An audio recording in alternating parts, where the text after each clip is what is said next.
Blog Talk Radio. Boa noite, amigos. Estamos aqui começando mais um True Outspeak. E a ideia hoje é dar um pouco mais de atenção aos e-mails e deixar as notícias para o fim, porque os e-mails têm sido prejudicados, né? O número deles já ultrapassa a nossa capacidade de resposta. E se a gente deixa para o fim, acabamos respondendo aos 2 ou 3 e fica uma multidão esperando. Temos aqui um e-mail do Jorge Marinone, que cita aqui um livro de João Roberto Martins Filho, A Educação dos Golpistas, Cultura Militar, Influência Francesa e o Golpe de 1964, publicado pela Universidade Federal de São Carlos. E neste livro o autor dá um esquema, um resumo das etapas do processo revolucionário. E então o Jorge me pergunta em qual dessas etapas estaríamos. Eu vou ler aqui o trecho do livro que dá as etapas e depois dou a resposta. Então diz aqui o autor, João Roberto Martins Filho, a primeira etapa seria da preparação cautelosa do terreno que se pretende conquistar, ou seja, a população. Nessa etapa, os militantes agem sem declarar seus objetivos. A segunda fase se expressa na constituição de uma rede de organizações subversivas controladas pelos militantes. Nesse estágio, formam-se bases que subvertem a capacidade de ação governamental. Surgem as manifestações, tumultos e atos de sabotagem. A terceira etapa marca-se pela constituição de grupos armados que iniciam ações de maior escala, destinadas a corroer os poderes constituídos. É a fase do terrorismo como principal método de ação. A penúltima etapa é a do estabelecimento de zonas liberadas ou bases de apoio, onde o exército regular não consegue mais entrar. O passo seguinte é a formação de um governo provisório que procura reconhecimento no exterior. Forma-se, então, um exército regular revolucionário. A quinta etapa é da conquista do poder numa ofensiva final. É fundamental notar que essas etapas se sucedem muitas vezes sem fronteiras nítidas, pois a fluidez é a principal característica da guerra revolucionária. Muito bem. Dentro dessa sucessão de etapas, é evidente que nós estamos na quarta etapa, que é o estabelecimento de zonas liberadas ou bases de apoio, onde o exército regular não consegue mais entrar. Isso aí nós já temos, evidentemente, essas áreas ocupadas pelo Comando Vermelho e PCC, e agora no Rio Grande, conforme eu mencionei no meu último artigo do Jornal do Brasil, a formação, vamos dizer, de uma zona liberada, entre aspas, ali na parte norte do Rio Grande do Sul, pelo MST. Agora, precisa ver que a situação fica diferente quando você está tentando derrubar um governo ou quando você está num processo revolucionário, vamos dizer, auxiliado, vamos dizer, por um governo revolucionário democraticamente eleito, que é precisamente o caso de agora, foi também o caso de 1964, com o João Goulart. Aí, quando se fala em derrubar o governo, é evidente que o sentido não é diferente do que seria se você tivesse um governo não revolucionário, um governo inimigo. Não é isso? No caso, trata-se não de derrubar o governo federal, mas de derrubar a ordem constituída com a ajuda do governo federal, que é precisamente o que o João Goulart tentou fazer em 63, 64 e agora nós estamos vendo novamente. A coisa fica um pouco camuflada porque o processo em 1900, naquela época, nos anos 60 e hoje, é totalmente diferente. Quer dizer, nesse ínterim, a esquerda internacional aprendeu muita coisa. Entre outras coisas que ela aprendeu é que se você quer realmente chegar ao poder, você não pode começar por destruir a economia capitalista antes. Ao contrário, você tem que tomar o poder assentado na economia capitalista. Isso Lenin já sabia. Quando você vê, por exemplo, o Hugo Chávez, né, destruindo a economia capitalista, ele está fazendo uma grande burrada, está se precipitando. Quem está seguindo a receita certinha é o Brasil. Quer dizer, você mantém a economia capitalista intacta e você vai derrubando as instituições, a ordem pública, as leis, etc, etc. Mas deixa a economia. A economia é a última coisa que você mexe. De acordo com Karl Marx e Lenin, a destruição da economia capitalista é um processo lento que deve ser prosseguido ao longo de muitas gerações. Sobretudo através, vamos dizer, de 2 mecanismos indiretos. Um seria a taxação, quer dizer, você estrangular a burguesia com impostos, e a inflação, que corrói, então, vamos dizer, o poder econômico. Então, nunca se trata de você tomar o poder, chegar no governo e dizer acabou o capitalismo, virou tudo propriedade do Estado. Isso aí no Brasil é curioso, como as pessoas não veem o governo fazendo isso, elas dizem não existe comunismo nenhum, porque elas imaginam o comunismo é isso, e imaginam porque são ignorantes, evidentemente nunca leram uma linha de Marx nem de Lenin, não tem a menor ideia do que se fala, então julga por estereótipo de almanaque. Então, como não veem essa derrubada imediata do capitalismo, não acreditam que se trata de comunismo. Mas o comunismo mesmo exige exatamente o contrário, exige a criação de um sistema de poder comunista, onde toda possibilidade de oposição é eliminada, ou eliminada à força, ou eliminada mediante ardis, como o PT vem fazendo há mais de 10 anos. E depois, enquanto isso, o processo capitalista continua funcionando, e depois é que você vai mexer na economia. A economia é a última coisa. Quer dizer, a economia capitalista, ela move o motor da revolução. Ela é a gasolina que move o motor da revolução. Se você estrangula o capitalismo, não tem mais revolução, não tem coisa nenhuma. Tem só uma crise e fica todo mundo descontente, vira uma anarquia geral e os comunistas acabam tendo que voltar para casa. Que foi mais ou menos o que fez aí o João Goulart. Esse pessoal do PT está sendo muito esperto, não é que está sendo muito esperto, está simplesmente seguindo a receita comunista à risca. Eles deixam a economia capitalista intacta, com a vantagem, que é, aliás, explorada também pelo próprio Lenin, de tranquilizar o investidor estrangeiro, né, na época da famosa NEP, Nova Política Econômica do Lenin. Os embaixadores de Lenin na Europa tratavam de amansar os investidores, dizendo que o novo governo russo não era comunista de maneira nenhuma, que eles tinham usado apenas o pretexto comunista para tomar o poder, mas que na verdade eram pessoas sensatas que iam continuar administrando o capitalismo de maneira racional. O que de fato eles estavam fazendo. Porque o que define o regime comunista não é a mudança econômica em primeiro lugar. O que define o regime comunista é a centralização do poder por meios diretos ou indiretos. Quer dizer, a instalação de uma ditadura primeiro informal e depois formal. E só quando essa ditadura está com todo o poder na mão é que daí começa a se mexer na economia.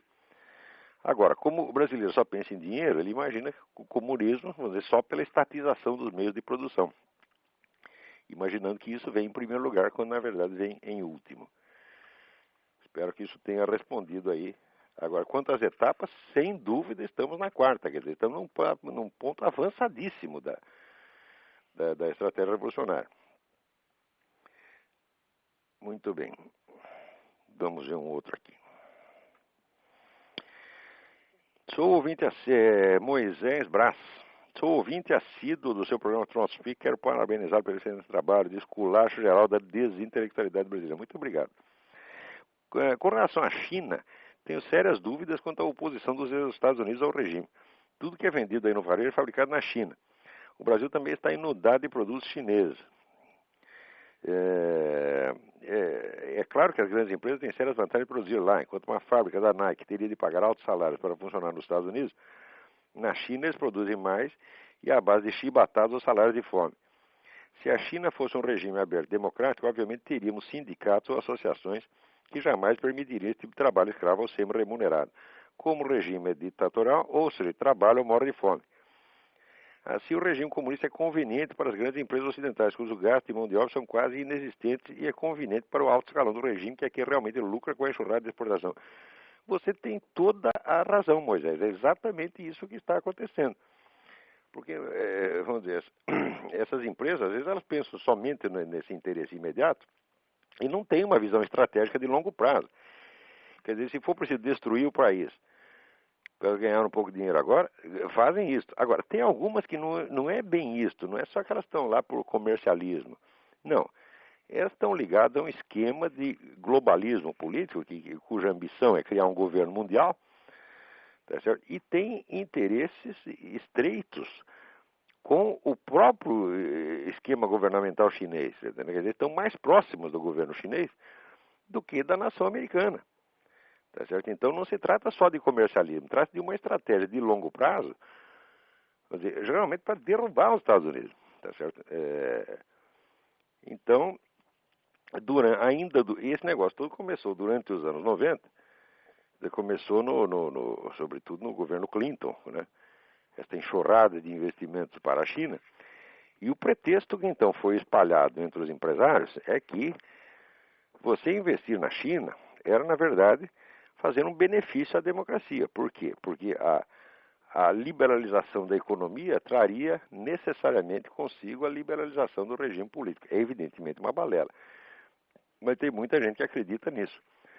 No Brasil, olha, dificilmente eu encontrei algum adepto do liberalismo que não acreditasse nessa estupidez.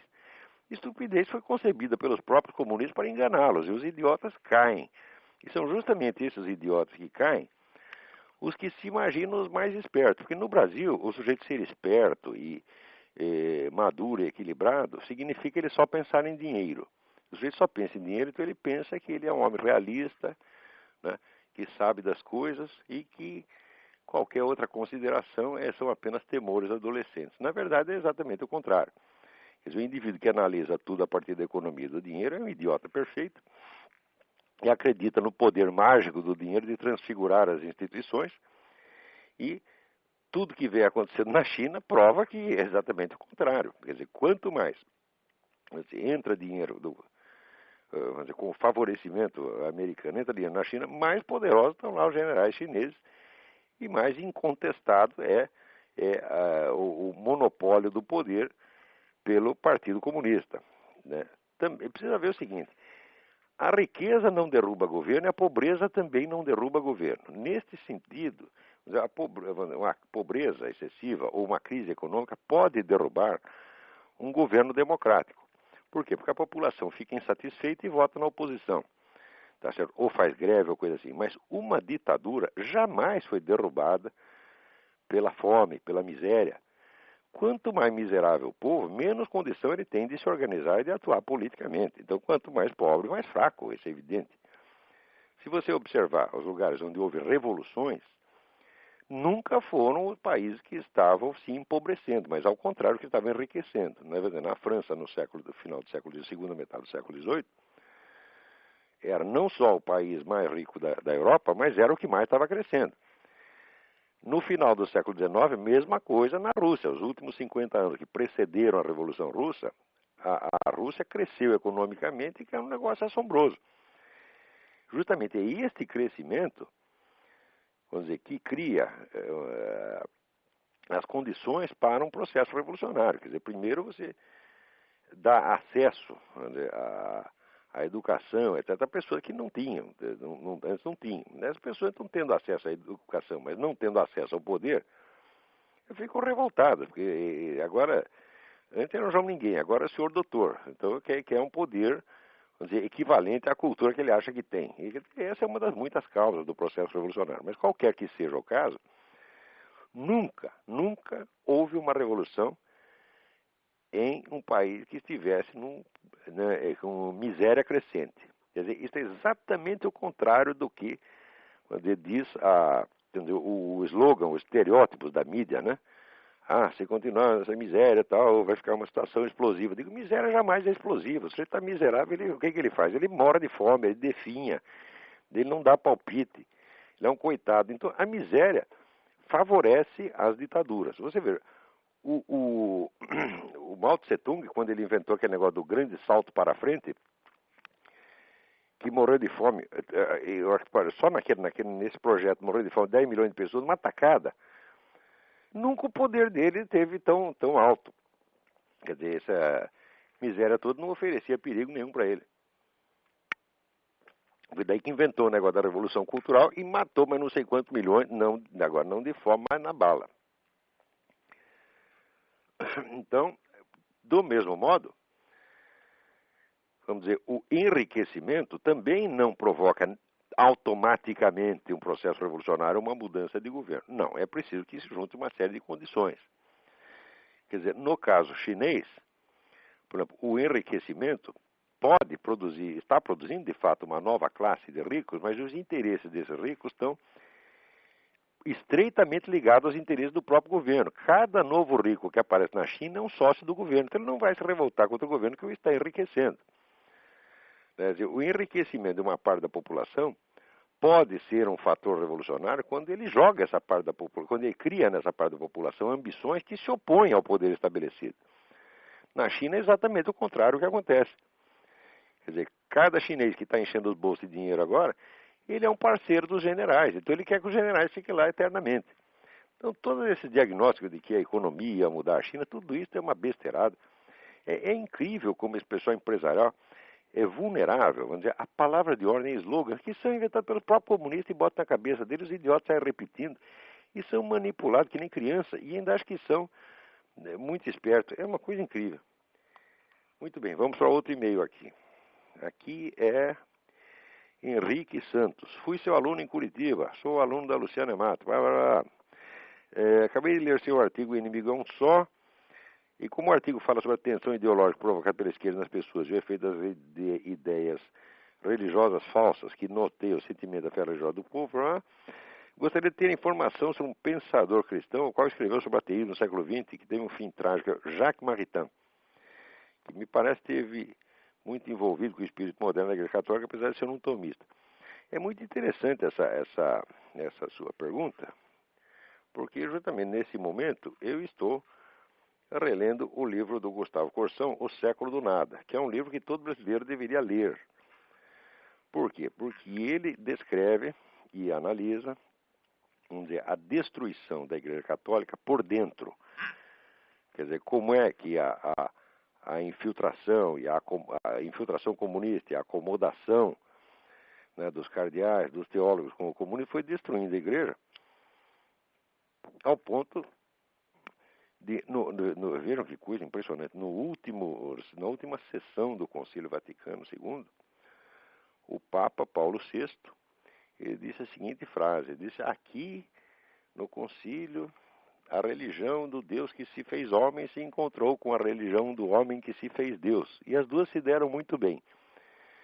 Quer dizer, isso é a mesma coisa que dizer que acabou a Igreja Católica. Porque a religião do homem que se fez Deus é o humanismo revolucionário, anticristão. Né? E se isso de repente foi admitido dentro do concílio, quer dizer que a igreja acabou. Né? Esse Paulo VI, para mim, era um idiota completo. Ou talvez fosse um sujeito vendido mesmo, não sei. Mas dizer um papa dizer uma coisa dessa é o fim da picada. Né? Quer dizer, é a declaração de rendição incondicional. Diz, olha, aqui abrimos as portas, abrimos as janelas, abrimos as pernas, abrimos tudo que podia abrir, pode entrar e fazer o que quiser, aqui virou casa de mãe Joana. Na época, o Gustavo Corsão escrevia uns artigos no Globo e mostrava a absurdidade dessas coisas. E, por causa disso, foi muito perseguido ali pela Arquidiocese do Rio, pressionaram para tirar a coluna dele do Globo, foi uma coisa horrorosa. E, no entanto, o homem estava montado na razão. Passado 40 anos, né, o concílio terminou, parece que terminou em 65, passado então agora 42 anos, nós vemos que tudo o que ele disse se consumou, aconteceu mesmo. Tudo aquilo que os iluminados, os cardeais iluminados diziam que aconteceu, não aconteceu. Que aquilo ia ser uma coisa maravilhosa, que a igreja ia progredir muito, ao contrário, a igreja se decompôs, está entendendo? Os fiéis fugiram para tudo quanto é lado, uns viraram protestantes, outros viraram ateus, outros ficaram loucos, o número de pessoas, vamos dizer, que ficaram loucas. Perderam o prumo na vida por causa desse maldito Concílio Vaticano II. São milhões e milhões e milhões. Pessoas que se voltaram contra a Igreja Católica. Pessoas que caíram na mão do Satanás por causa disso. Foram empurradas para a mão do Satanás por esses malditos cardeais do Concílio Vaticano II. Muito bem. O guru de todos eles era o Jacques Maritain. Quer dizer, o Jacques Maritain era um sujeito que estava puxando o saco de comunista desde 1936. Você vê, eu vou mostrar só um paralelismo aqui. A coisa mais nojenta do Concílio Vaticano II foi o tal do Pacto de Metz, que foi assinado para obter a presença de alguns bispos ortodoxos biônico, não é pelo governo soviético, bispo ortodoxo russo no concílio. A igreja assinou um acordo secreto que se comprometia a não tocar no assunto comunismo, não fazer críticas ao comunismo durante o concílio. Quer dizer, vendeu o concílio, né? Vendeu o concílio para o governo soviético. Este pacto de Metz depois foi denunciado pelo prefeito da cidade de Metz. Ele disse, olha, eu estava lá, eu vi chegar lá o cardeal Tisserand assinar com os soviéticos esse acordo. A Igreja, o Vaticano, disse que não tinha, desmentiu, que não tinha acordo nenhum. Mentirosos, vagabundos, canalhas, filhos da puta. Por quê? Porque logo depois o acordo foi publicado pela própria imprensa soviética. E hoje, você sabe, está inteiramente confirmado que isso houve mesmo. Ora, como já em 63 havia o decreto de João 23, revalidando um decreto de Pio XII, que excomungava automaticamente qualquer católico que colaborasse com o regime comunista, esses camaradas já estavam todos auto-excomungados e sabiam disso. Portanto, a coisa já foi toda uma farsa. Não é isso? Esta farsa não veio sozinha, ela veio de uma longa infiltração que tinha começado já na década de 30. Tá certo? E esse pessoal comunista foi entrando e comprando consciências e fazendo uma devastação total. Até que no fim, vamos dizer, o próprio Papa Paulo VI teve que ser cúmplice desta porcaria. E note bem, o Gustavo Corsão, toda a formação intelectual dele foi dirigida, de certo modo, pelo Jacques Maritain, pelos livros de filosofia do Jacques Maritain. Ele adquiriu a sua formação em filosofia escolástica por intermédio do Jacques Maritain, levado pelas mãos do Jacques Maritain. Quando ele depois foi rever 30 anos de posições políticas do Jacques Maritain, ele ficou horrorizado e viu que o mestre era de fato um vendido. Tá certo? No último livro do Jacques Maritain, que se chama Les Paysans de la Garonne, o camponês da Garona, em que foi alardeado pelo mundo todo como um livro de altíssima sabedoria, o Jacques Maritain analisa todos os problemas do mundo. Só a palavra comunismo não aparece, não existe comunismo. O concílio seguiu a mesma coisa. Você pode ler as atas do comunismo, você vê que o comunismo analisa todos os males do mundo. Só o comunismo, que havia matado 100 milhões de pessoas, não. Quer dizer, fica um detalhe de somenos na história. É claro que essa papelada toda não vale nada. Essa papelada toda, tudo isso é papel pintado. Isso é uma fraude do começo até o fim e tem que ser denunciado. Não é por você respeitar a figura do seu bispo, arcebispo, cardeal, tem que chamar de eminência, que você deve deixar de dizer a verdade. Ao contrário, tem que dizer a verdade. Não por ódio a essas pessoas, mas até por amor a elas. Dizer, olha aqui, menino, você se vendeu, você vai para o inferno, você como é que diz? Você fez acordo com Satanás e eu não vou usar meias palavras para falar de você, não seja você quem for, você está entendendo? Quer dizer, e nessa altura, xingar esses camaradas é uma atitude de caridade para com eles, para fazê-los sentir a gravidade do que eles estão fazendo. Agora, se você começa a falar de maneira muito educadinha e pó de arroz, tá certo? Eles se sentem protegidos, tá certo? E dentro vamos dizer, as regras de polidez são uma coisa feita para proteger o ser humano. Você não deve conceder essa proteção à pessoa que a está usando para ludibriar os outros e ludibriar a si mesma. Você está entendendo? Então, eu acho que você pegar um camarada desse, quer dizer, um prelado desse que colaborou para isso, chamar o cara de canalha, filho da puta, você está sendo muito bondoso para ele. Por quê? Porque se você falar manso, você está fortalecendo essa proteção verbal que ele criou em torno de si mesmo para poder se enganar mais facilmente. E você está colaborando com o pecado, com o crime que ele está fazendo, o crime espiritual que ele está fazendo contra ele mesmo e contra os outros. Então, não tem que dar moleza para essa gente. Ora, relendo o livro do Gustavo Corsão, que na época foi considerado um livro violentíssimo, tá certo? Uma tremenda falta de educação, que depois custou ao Corsão uma infinidade de sofrimentos, humilhações e perseguições e insultos. O que me espanta é exatamente a extrema educação, a polidez com que ele fala desses camaradas.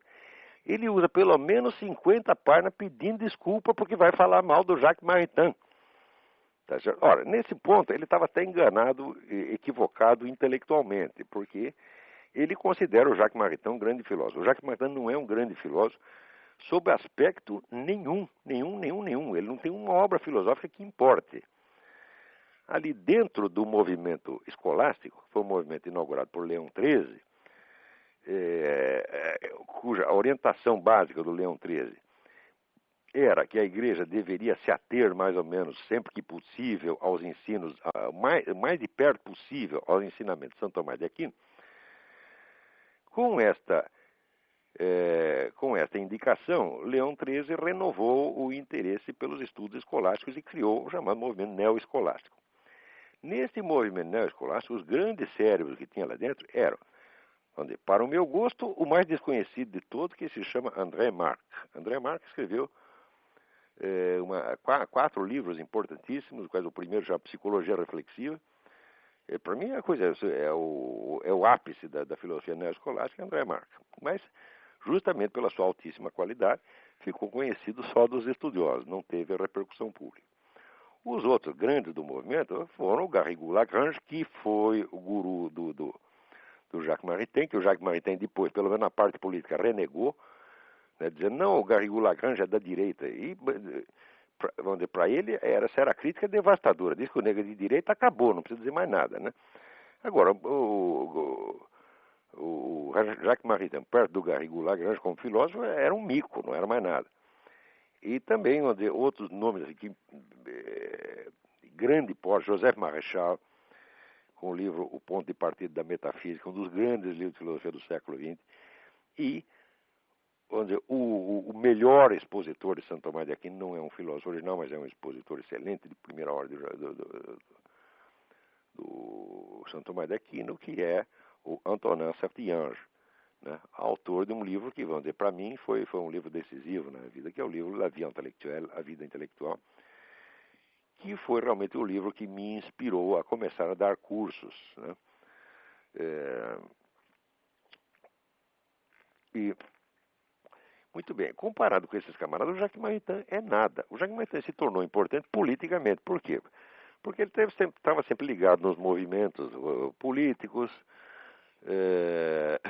participou das polêmicas públicas mais importantes da época, e depois porque era amigo pessoal do Paulo VI. Tá certo? Quer dizer, isso aí como referencial filosófico é nada. Então eu acho um pouco deplorável, lendo este livro do Gustavo Corsão com tanto recuo, né? Ver que ele fala desse Jacques Maritain com tanto respeito. E eu acho que essa questão da linguagem que você usa para falar das pessoas é uma questão que deve ser decidida de maneira puramente objetiva. Quer dizer, há uma linguagem apropriada para cada assunto, para cada circunstância e para cada interlocutor. Porque a linguagem deve ser comproporcionada, né? Então, quando você vai falar de um crime monstruoso, você tem que acusar o sujeito de ser um criminoso monstruoso. Quando você está falando de uma canalice, você tem que pegar uma canalice. Quando você está falando de um erro teológico ou erro filosófico cometido de boa intenção por um grande homem, você tem que falar respeitosamente. Agora, no Brasil, a regra é trocar sistematicamente tudo isso. Quer dizer, você tem que falar com respeito de qualquer vagabundo que apareça dizendo uma mentira sórdida, entendeu?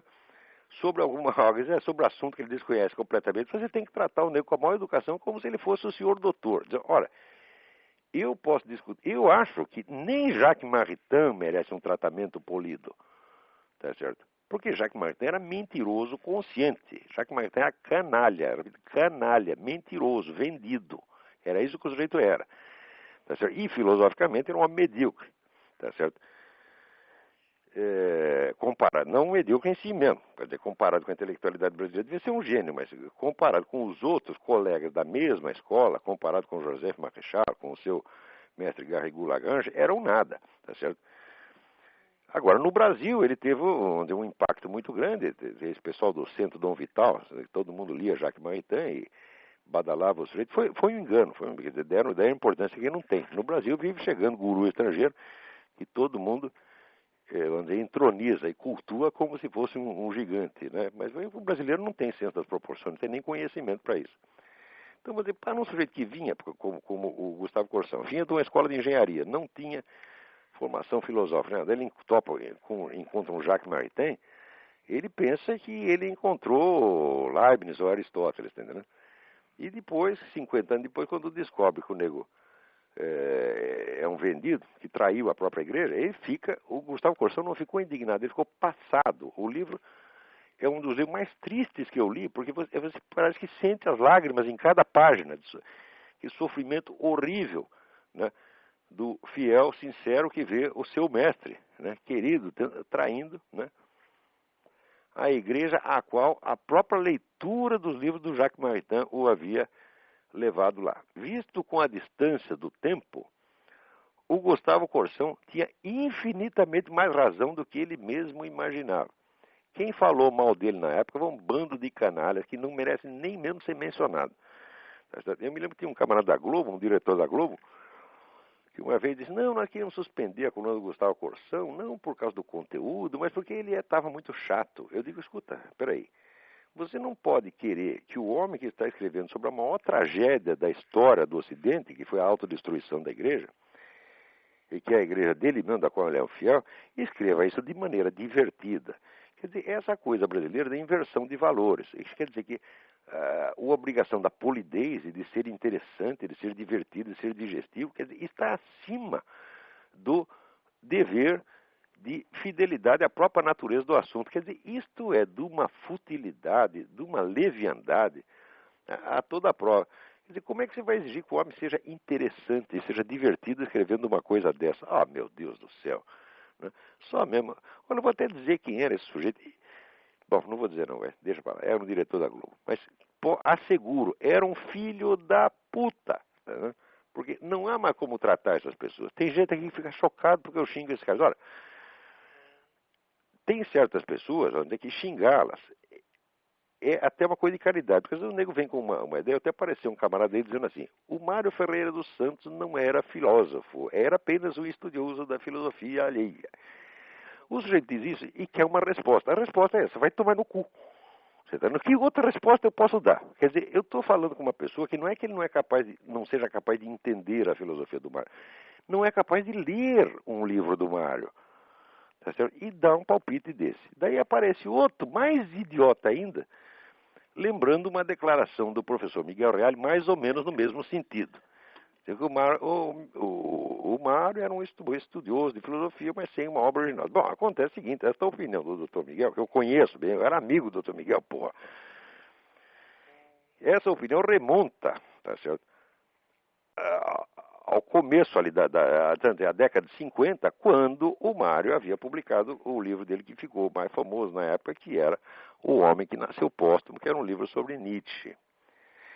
Então ele fez uma certa fama de estudioso de Nietzsche e publicou mais 2 ou 3 livros de polêmica filosófica, mais literários do que filosóficos, na verdade, e pronto, acabou. Bom, acontece que depois o Mário um dia estava dando uma conferência e de repente ele parou a conferência e disse, turma, acabou a aula, você me desculpa, eu tive uma ideia, tenho que ir para casa escrever.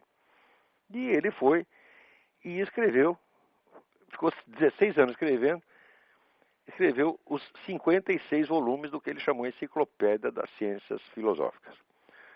O Dr. Miguel Reale não leu uma linha dessa Enciclopédia das Ciências Filosóficas. Ele conhece o Mário da fase anterior. Pouquíssima gente leu a Enciclopédia das Ciências Filosóficas. E, mais ainda, vamos dizer, quando leu, não chegou a ler as obras, que era o Coroamento, que era a série final de 10 volumes, que começa dizer, com a sabedoria dos princípios, depois a sabedoria da unidade, a sabedoria do ser do nada, a sabedoria das leis eternas, que é dizer, a obra magna do homem e um dos cumes do pensamento universal. Ninguém leu isso. Quer dizer, o Dr. Miguel Reale tinha o direito de estar enganado a respeito do cara, porque ele o conheceu numa fase anterior. Mas hoje em dia, depois de tudo que eu informei sobre a Enciclopédia das Ciências Filosóficas, sobretudo a parte inédita, depois de tudo que eu contei, ainda apareceu um nego dizendo uma coisa dessa, só pode ser mesmo um total incapaz. Um sujeito disse, eu não vou discutir, porque se eu for discutir, eu vou ter que humilhar o nego demais, tá entendendo? Eu tenho que pisar no cara, transformar em bosta, tá entendendo? Então, para não fazer isso com o cara, eu já mando a merda logo, tá entendendo? Eu digo, olha, vai pra casa, moleque, vai chupar prego, não me enche o saco, tá entendendo? Quer dizer, eu posso discutir com gente grande, com gente que tenha alguma retaguarda para discutir, ou pelo menos, se não tem capacidade intelectual, que tenha uma posição pública, que pelo menos seja rico e famoso, poderoso. Agora, um merda, fracassado, coitado, tá entendendo? Então, um subnitrato pó de bosta, vem abrir a boca. Eu não sei nem como consegue falar uma coisa dessa, porra.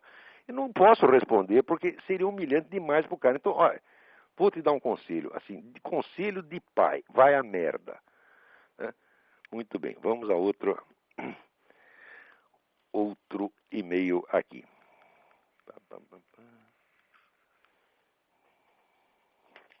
Tem um aqui que eu queria responder porque já está atrasado pra caramba. Deixa eu ver se eu acho aqui, peraí.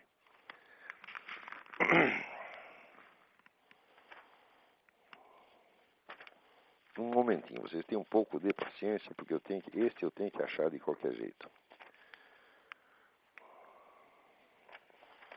Era uma pergunta de filosofia que revela, tá aqui, que revela uma verdadeira intenção de compreender, de estudar. Aqui, o sujeito é Leonardo. O e-mail dele é Sigmaléu. Então, muito bem. Lendo a obra Verdade e Conhecimento de Tomás de Aquino, tradução, introdução e nota de Luiz Jean Lauan de Mário Proviero, deparando com um texto que ele tem uma dificuldade de entender. O texto é o seguinte: o sentido só conhece por meio dos órgãos corpóreos e não é por impossível que o órgão corpóreo seja mediador da potência sensitiva com ele mesmo. Mas as potências não sensíveis... Bom, minha dúvida está em saber o que quer dizer que as potências não sensíveis de modo algum retornam sobre si mesmas. Muito bem. É claro que entendi que somente as substâncias intelectuais retornam à própria essência como um retorno completo, principalmente as que conceberam a reflexão. Bom, o que Santo Tomás de Aquino está dizendo, em última análise,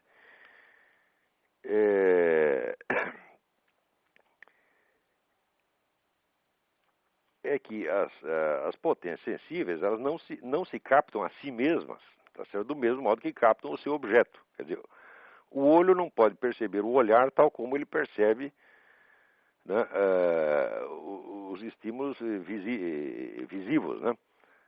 É só isso, ao passo que a inteligência, ela faz parte da inteligência, ela captar o seu próprio ato. Quer dizer, a inteligência que não entende que está entendendo no ato mesmo que ela está entendendo, não é inteligência de maneira alguma. A inteligência não pode funcionar inconscientemente, está entendendo? Ela, vamos dizer, a consciência não pode funcionar inconscientemente. Então, é disso aqui que se trata. Bom, vamos lá.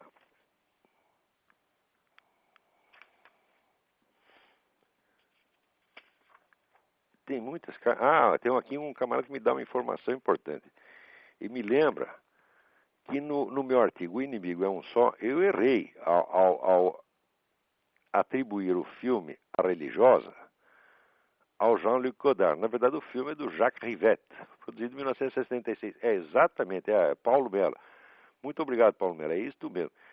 Quer dizer, o Jean-Luc Godard já tem um currículo de besteira suficiente, eu não precisava ter acrescentado mais esse, né? Ele não tem culpa nenhuma do filme A Religiosa. Eu lembro que o filme, na época, foi assim colocado nas nuvens pela crítica. E o filme é baseado na história do Diderot, que era a história que o Diderot inventou a respeito da freira que estaria presa num convento querendo sair, né, porque ela não tinha vocação religiosa, queria ir embora, os caras não deixavam. Ele inventou essa história e disse que era uma história verdadeira e que ele tinha toda a documentação a respeito. Mais tarde se mostrou que era fraude total. O pior é que a prova da fraude veio logo antes desse filme. Quer dizer, o cara que fez o filme, ele sabia que era fraude. Se não sabia, tinha a obrigação de saber. Muito bem. Vamos ver o que temos mais aqui. Ale Costa. Como você analisa o papel do CFR, Council on Foreign Relations? Olha, por um lado, está claro que o CFR é o grande criador dos projetos globalistas aqui, como, por exemplo, é o que eles chamam a comunidade norte-americana, que deveria, idealmente, dissolver as fronteiras entre México, Canadá e Estados Unidos. Quer dizer, já matar esses três países, né? E fazer uma pasta, né, culturalmente indefinida, que então seria, como as outras várias integrações regionais pretendidas, uma etapa para a formação do governo mundial. E eu acho, o pessoal do CFR, tá certo? E eu acho que assim, dinheiro é sempre bom você ter, mas acontece que às vezes muito dinheiro idiotiza, você está entendendo? Porque você tem tanto dinheiro que começa a achar que é o salvador do mundo, que é o gostosão que pode reformar o mundo à sua imagem e semelhança. Eu acho que esses milionários que subsidiam o CFR, eles deviam continuar tratando de ganhar dinheiro, tá entendendo? Continuar tratando de ganhar dinheiro e não se meter em assuntos que estão infinitamente acima da capacidade dele.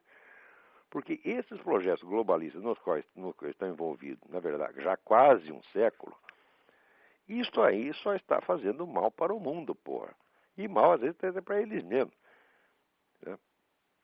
Então, eu acho, revolucionário, se você diz revolucionário, já é uma imbecilidade. Agora, revolucionário milionário, sai de baixo, tá entendendo? Quer dizer, o CFR é essa pleiade de gênios que produz coisas como, por exemplo, o CFR fez uma comissão para estudar as relações entre os Estados Unidos e o Brasil, fornecer sugestões ao governo de Washington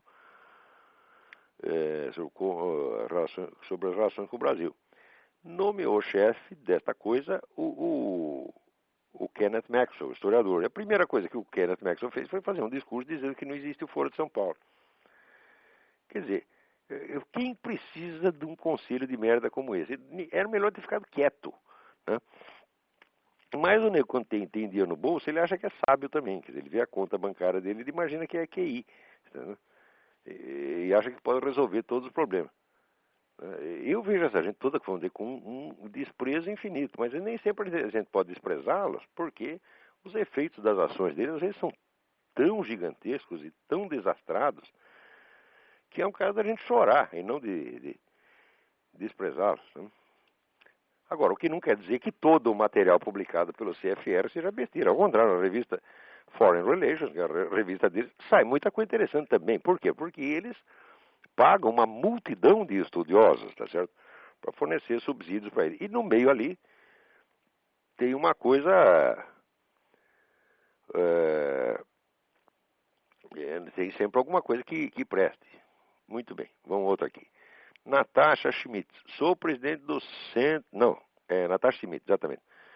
Sou presidente do Centro Acadêmico Hugo Simas, entidade representativa dos estudantes da Faculdade de Direito da Universidade Federal do Paraná.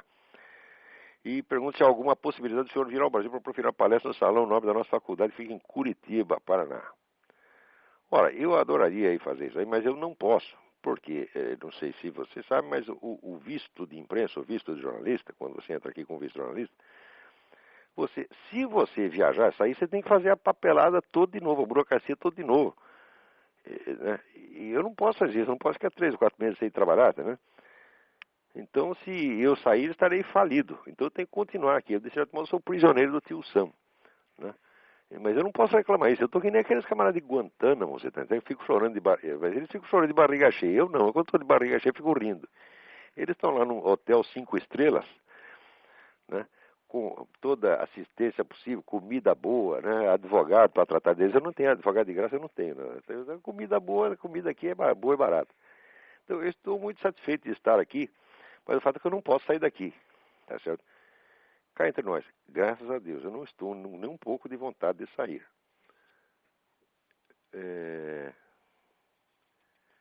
Vamos ver aqui.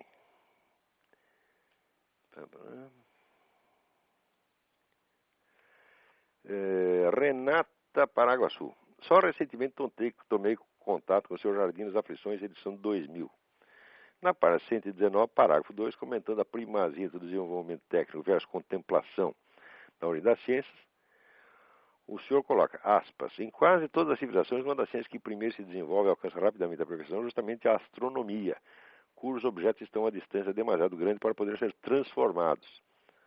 Muito bem. Nesse trecho eu estava contestando uma ideia idiota colocada por um filósofo chamado Jacob Bazarian, é um filósofo armênio brasileiro, que aliás é um sujeito muito culto, mas o Bazarian, por causa da influência marxista, ele endossa essa besteira de que as ciências nascem, vamos dizer, da praxis econômica. Quer dizer, o sujeito, pela necessidade de transformar a natureza, ele primeiro cria a economia, depois a técnica, depois a ciência. É exatamente o contrário que é verdadeiro. Quer dizer, os conhecimentos intelectualmente mais relevantes, às vezes mais elevados, eles antecedem, né, a técnica, às vezes, de milênios. E, às vezes, tem uma finalidade meramente contemplativa, de ordem espiritual.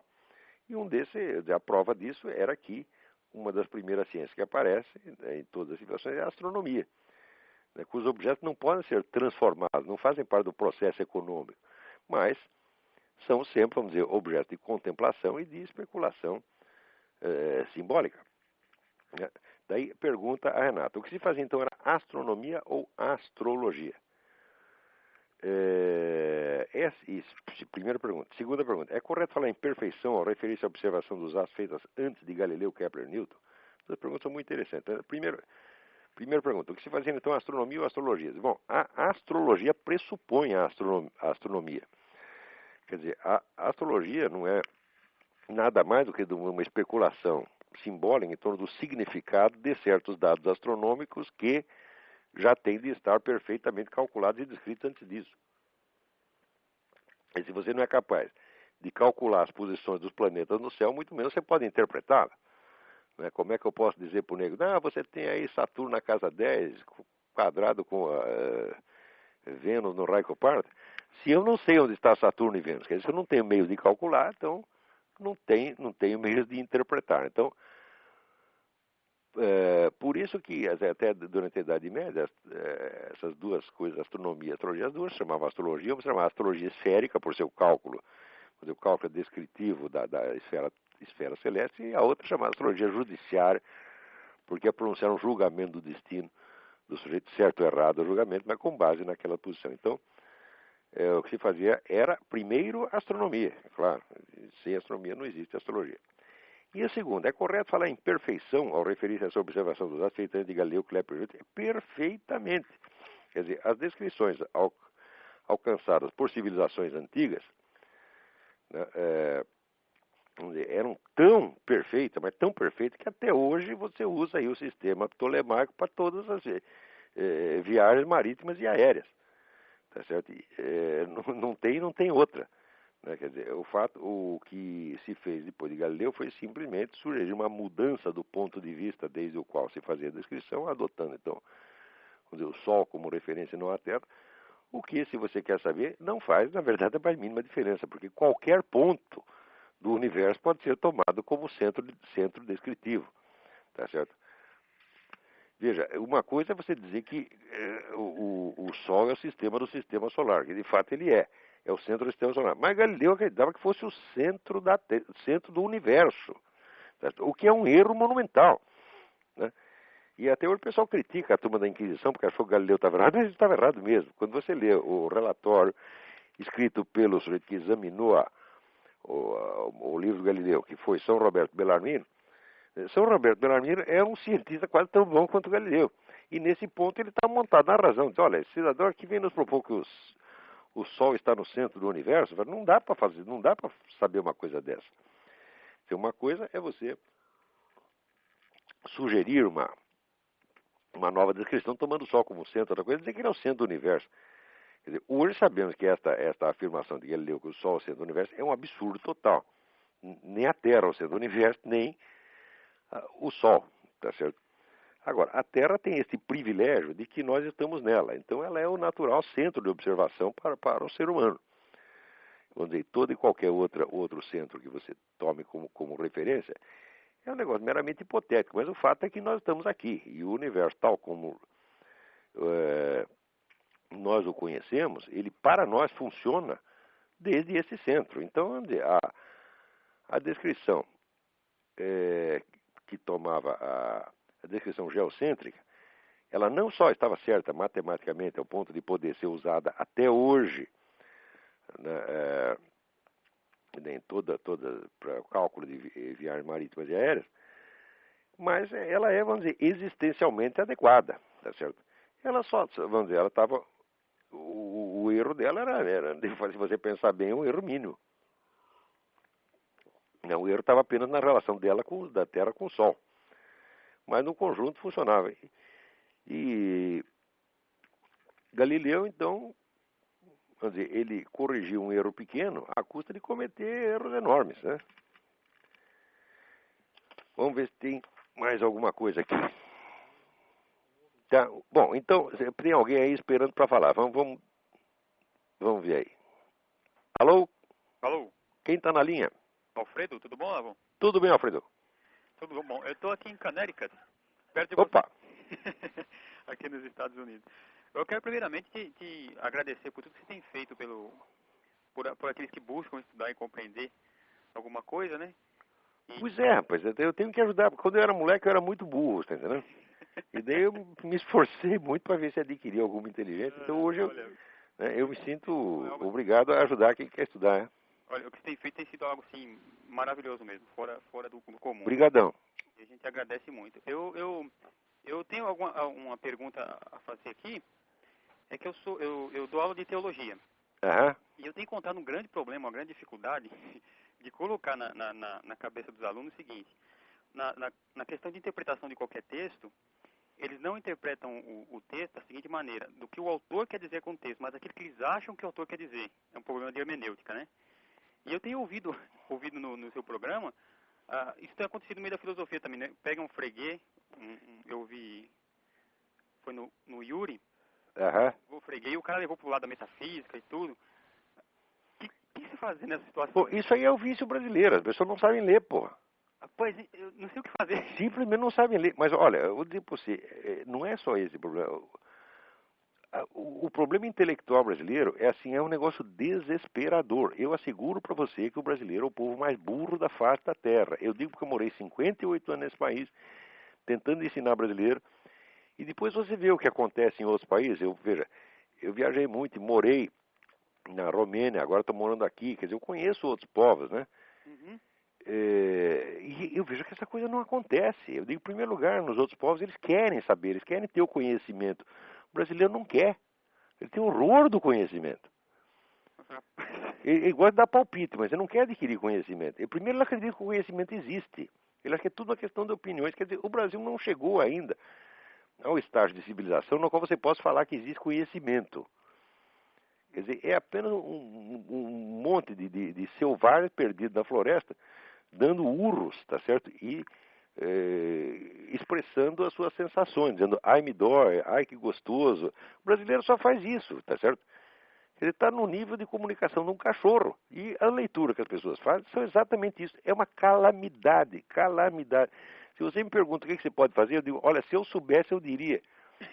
Mas eu fico desesperado com essa coisa, porque é uma quantidade de burrice que as pessoas não imaginam. Né? E o pior é que julgam os outros povos, né, de cima, falam assim, não, o americano é burro, burro. Ai, meu Deus do céu, é uma coisa desesperadora. É difícil. Porque são pessoas que, não, primeiro, não leem livros. Não leio. Olha, uma vez eu disse, num curso de pós-graduação, veja você, todo mundo ali já é senhor doutor, tá vendo? Eu disse, olha, um estudioso de qualquer área, ele tem que ler pelo menos 85 livros por ano, só para ele se manter atualizado com a área dele. Uhum. As pessoas ficaram horrorizadas. 85? Ai, que crueldade! Eles ficaram assim aterrorizados de ter que ler 85 livros.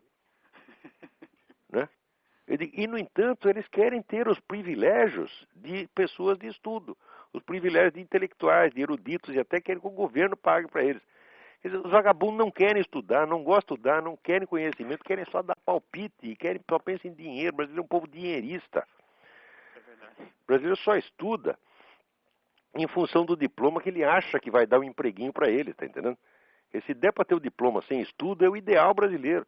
Quer dizer, é horrível isso. E está ficando cada vez pior. Vamos dizer, até na década de 50, 40, 50, nós, sobretudo com a chegada de imigrantes, chegou um monte de imigrante, alemão, judeu, russo, japonês, tá?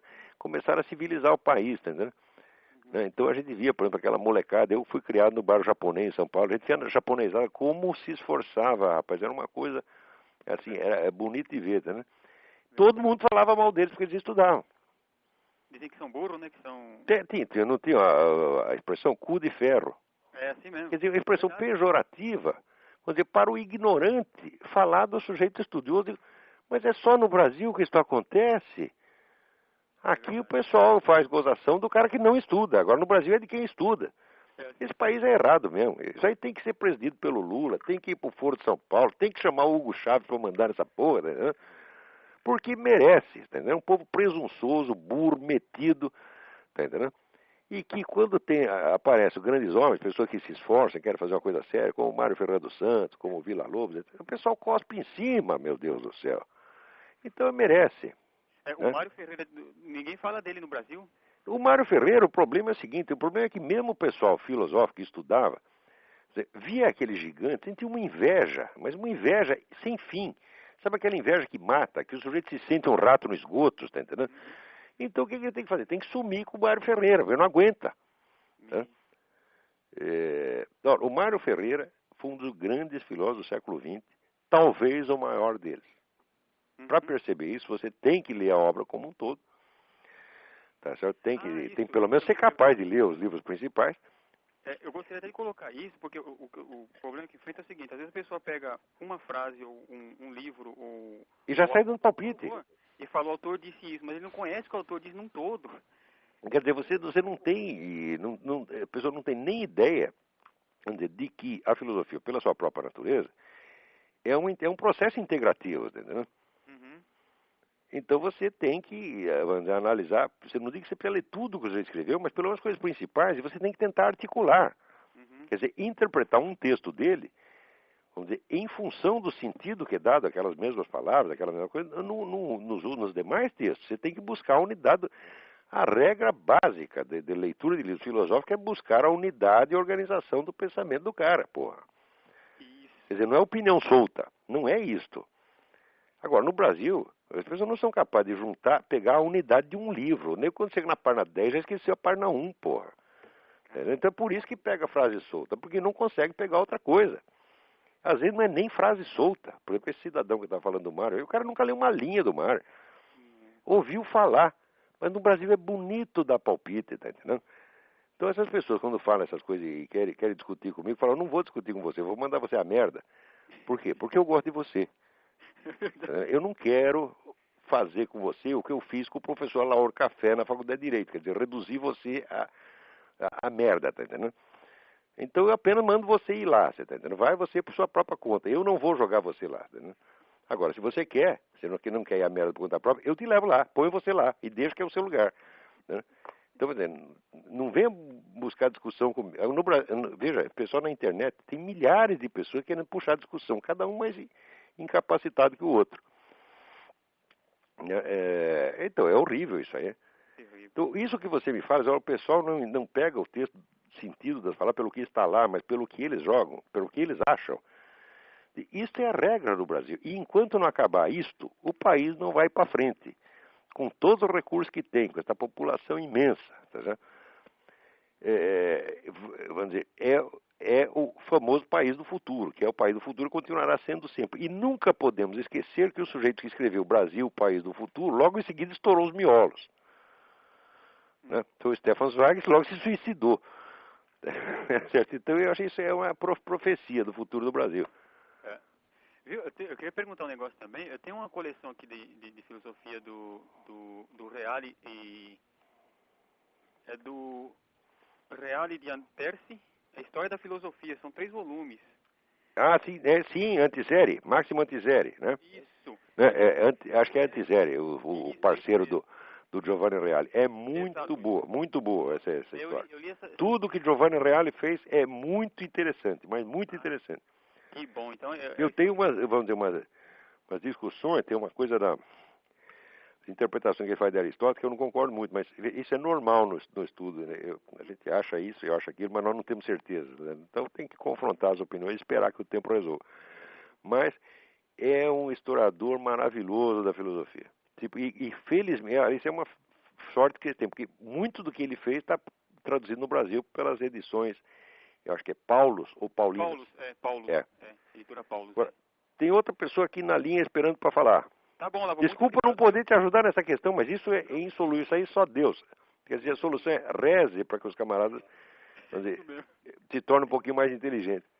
Obrigado mesmo, viu, Léo? Obrigado. Um abração. Outro. Vamos ver quem mais está aí. Alô? Quem Alô? tá na linha? Alô? Quem está na linha? É a Celina? Oi, Celina. Celina Vieira? Celina Vieira, tudo bom, Olavo? Que alegria ouvi-la. Ah, alegria é minha. Então, Olavo, eu gostaria de abordar aquele tema da Força de Segurança Nacional que está atuando nas fronteiras do estado do Rio, ao invés de cercar as favelas e sufocar o tráfico de armas e de drogas. Eles querem saber onde. Eles vão exatamente onde os bandidos não estão, porque onde estão é perigoso, né? Exatamente. Então, quer dizer, é uma palhaçada isso aí, né, Olavo? É uma palhaçada integral. É mais uma pantomima brasileira. Você tem toda a razão nesse negócio. Um absurdo total. Eles estão fazendo na fronteira, eles sabem exatamente onde é que os neguinhos estão, né? O que eles estão escondendo lá, o que eles estão fazendo. Sabem tudo. Nós temos informação total sobre o banditismo no Brasil, porque tudo isso é antigo. Agora, pode falar. Ninguém quer resolver esse problema. Ninguém quer, porque se você começa a mexer com essa gente, você vai pisar no pé da Farc. Daí a Farc vai reclamar com o Lula. Entendeu? Então é melhor não fazer nada. Porque quem é que vai querer desafiar a Farc? A Farc tem uma força militar superior a todas as forças armadas dos países vizinhos. Ela tem dinheiro que não acaba mais. Manda, faz e acontece. Você vai mexer com essa gente, né? Então é melhor deixar tudo como está. É melhor que continue morrendo 50 mil brasileiros por ano, né? Mas o Lula não vai correr risco. É, né? Inclusive eu até fundei uma comunidade no Orkut, até convido a todos os ouvintes, se quiserem entrar, que é Amamos a Vovó Pistoleira, né? Que foi num momento de revolta com o que aconteceu no Rio de Janeiro na época do Natal, que puseram fogo nos ônibus e queimaram pessoas inocentes, etc. e tal. E eu me lembrei daquela senhora aposentada que deu um tiro no assaltante no Rio de Janeiro. Não sei se você tomou conhecimento disso. Tem que fazer, porque se você vai esperar a polícia te defender... tem que chamar a vovó. Liquidado. Você está liquidado. Uma vez entrou quatro malandros na minha casa lá, armado. Se eu não tivesse um revólver ali que eu tinha ganho de presente, e que eu já nem tenho mais, já joguei fora porque enferrujou, estava morto. Uhum. Agora, daí depois chamou a polícia levou apenas 1h30 para aparecer. Ora, que brincadeira. Tem um amigo meu em São Paulo que foi assaltado por 2 travecos armados. Ali acho que no Morumbi, né? Os 2 armados, ele estava armado, passou fogo, fez muito bem. É o que tinha que fazer. Agora vai esperar a polícia no dia seguinte. E depois de falecido, você não pode chamar a polícia nenhuma, né? Exatamente. Então é isso aí, Olavo. Obrigada. Muito bem. Sucesso. Um beijo. Esse seu site lá. O da Vovó Pistoleira? Isso. Amamos a Vovó Pistoleira. Parabéns, a Vovó Pistoleira. Tá lá no Orkut. Viva a vovó, chama a vovó. Tá bom, eu vou ter que encerrar o programa agora, acabou o nosso tempo. Muito obrigado a todos e até a semana que vem. Tchau, tchau. Até, tchau.